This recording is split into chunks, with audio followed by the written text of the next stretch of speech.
C'était fascinant. J'avais un grand-oncle qui était capable de guérir par magnétisme.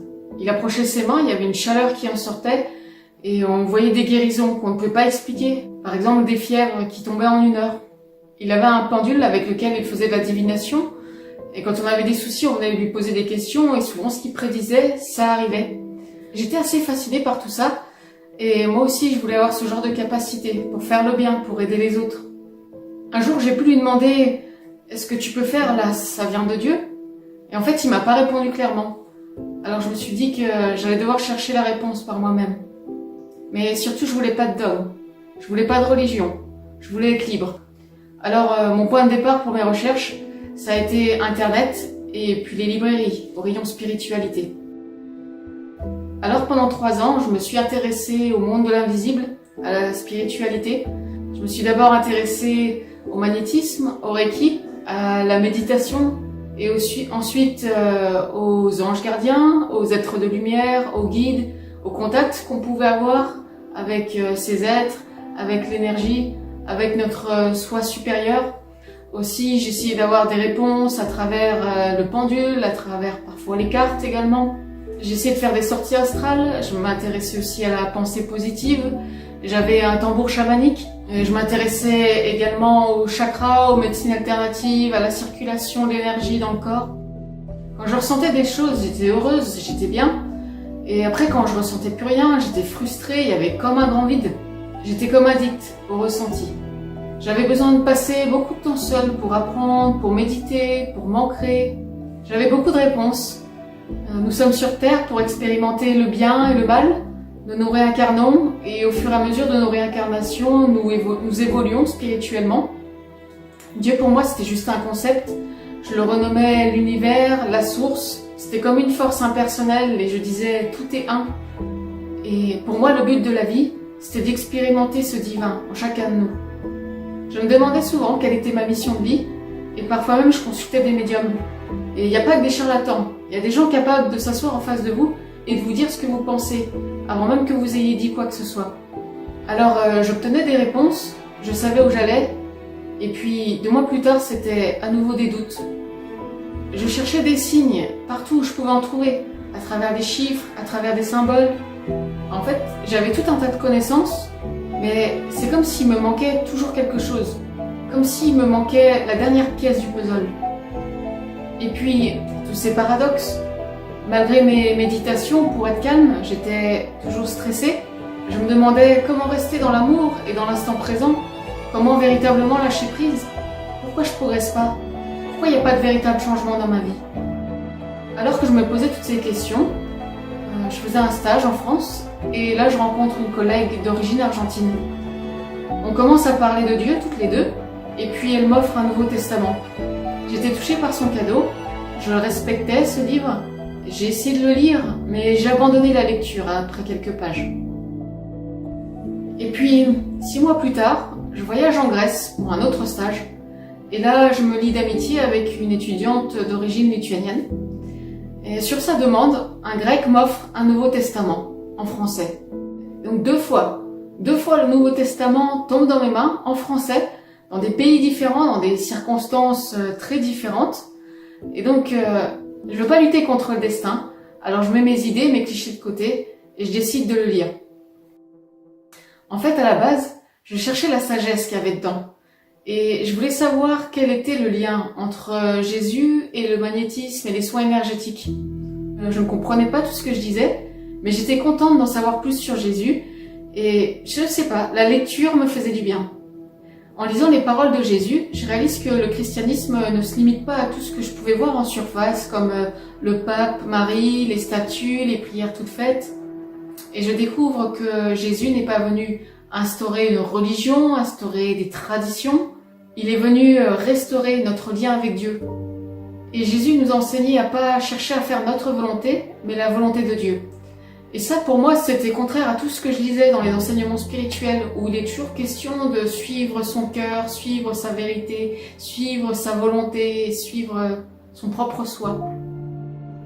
La Bible dit que nous faisons tous des choses mauvaises, selon Dieu, que nous sommes pécheurs.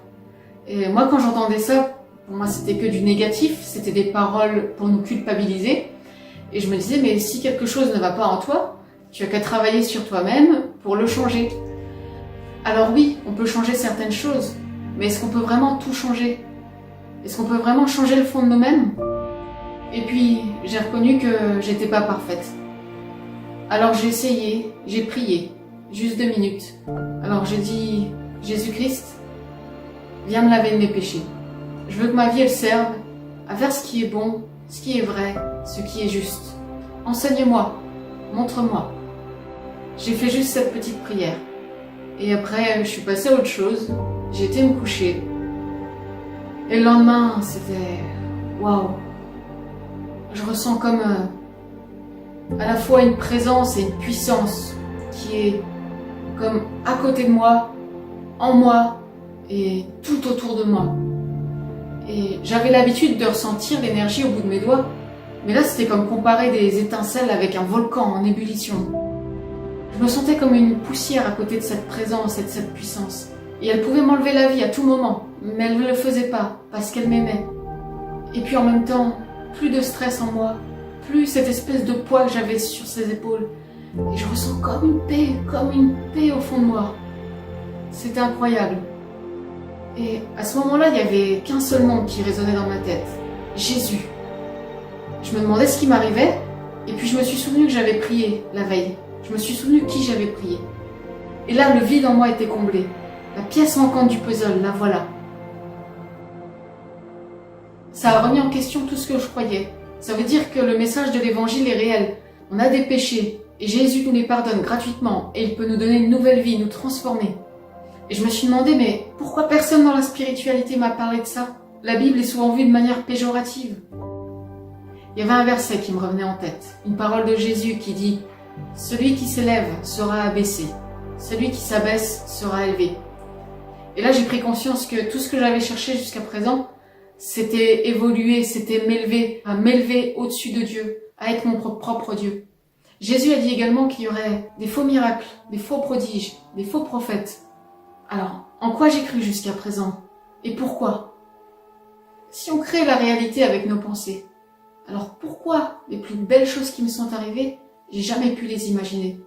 Et également, si on crée la réalité avec nos propres pensées, ça veut dire qu'à chaque problème qui m'arrive, c'est moi qui dois porter le fardeau de la responsabilité? Et puis, si chacun sa vérité, s'il n'y a pas de vérité absolue, comment on peut affirmer quoi que ce soit? Se concentrer, méditer, chercher uniquement dans le soi, est-ce qu'au final on finit pas par se tourner uniquement vers nous-mêmes? Et puis chercher toutes ces capacités, ça gonflait mon ego finalement. Alors, je pensais être libre de dogmes, parce que je n'avais pas de religion, parce que j'avais pas de croyances limitantes, parce que je me faisais ma propre spiritualité, c'est ce que je pensais. Mais en fait, toutes ces idées, cet assemblage, ça a un nom, ça s'appelle le New Age. Et à l'origine du New Age, il y a une femme nommée Helena Blavatsky. Cette femme, elle rendait gloire au diable, à Lucifer. Lucifer signifie en latin le porteur de lumière. Il est associé à l'orgueil. C'est une drôle de coïncidence pour une spiritualité centrée sur le soi. J'ai renoncé à toutes ces pratiques ésotériques et j'ai demandé pardon à Dieu. En fait, maintenant, j'ai plus besoin de technique pour me sentir bien. J'ai plus besoin de faire des heures de méditation, de me concentrer sur mes ressentis. J'ai plus besoin de chercher des réponses, chercher mon passé, mon présent, mon avenir, de faire tout un tas de choses pour mon bien-être, de passer des heures dans des divertissements pour me relaxer. Je suis en paix. Je fais confiance à Dieu. C'est lui qui s'occupe de mon passé, de mon présent, de mon avenir. C'est lui qui me donne la paix. C'est lui qui prend soin de moi. C'est lui qui me guide. C'est lui qui me restaure. Enfin, le voilà le véritable lâcher-prise. Laisser Dieu être Dieu et ne pas chercher à l'être. Et même quand il m'arrive des choses difficiles, je sais que Dieu est avec moi. Dieu agit, Dieu me soutient, Dieu me conduit et il m'enseigne. Maintenant, je ne cherche plus à faire ma propre volonté, mais la volonté de Dieu. Et en faisant cette démarche, en se tournant vers Christ, en lui demandant pardon pour nos péchés, on peut se réconcilier avec lui et ne plus sentir cette distance qui nous sépare de lui. Et on peut vraiment vivre l'amour qu'il a pour nous et être transformé profondément intérieurement. Quand j'ai commencé à vivre tout ça, je me suis demandé ce qui m'arrivait. Et puis j'ai vu que c'était pas seulement moi, c'est des centaines et c'est des milliers de personnes qui ont fait l'expérience à travers le monde. Je vous encourage, vous qui regardez cette vidéo, à lire le Nouveau Testament, notamment les évangiles, qui sont les récits de la vie de Jésus et ses enseignements. Et n'oubliez pas, Vous n'êtes pas sur terre par hasard. Dieu vous a créé pour un but. Il vous aime. Jésus-Christ est ressuscité. Il est vivant. Même si vous ne le voyez pas dans ce monde physique, il est là. Vous pouvez lui parler. Il vous entend. Il vous attend. Soyez bénis.